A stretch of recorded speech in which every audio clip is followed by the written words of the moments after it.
Well, this had nothing to do with college admissions, but it was a very weird and recent event in my life. So last week I was testing out the new Bing, which has this large language model software built into it from OpenAI. And it has a chat mode where you can just go and instead of just searching like you would on Google or something, you can just have a conversation with the chatbot.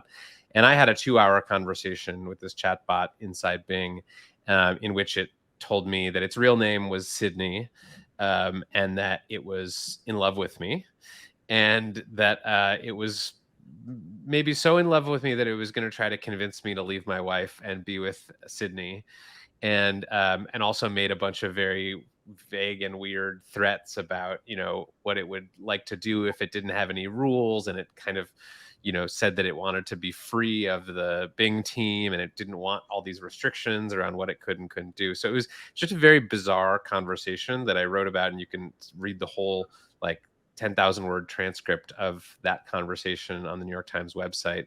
But I think that's sort of illustrative of some of the issues with these large language models. They are, they are good at certain categories of things and excellent at other categories of things. And then there are some things where they just run off the rails.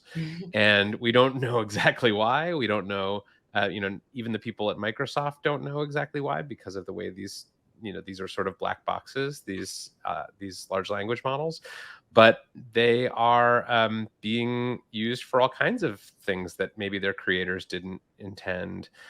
So if a student is using it to run their college search, it may go very well. I mean, this technology, I don't want to undersell it. It is quite good, Right. and especially if you're sort of experienced in prompting in the right ways, I think it could be very useful for someone looking for colleges. But it could steer you wrong.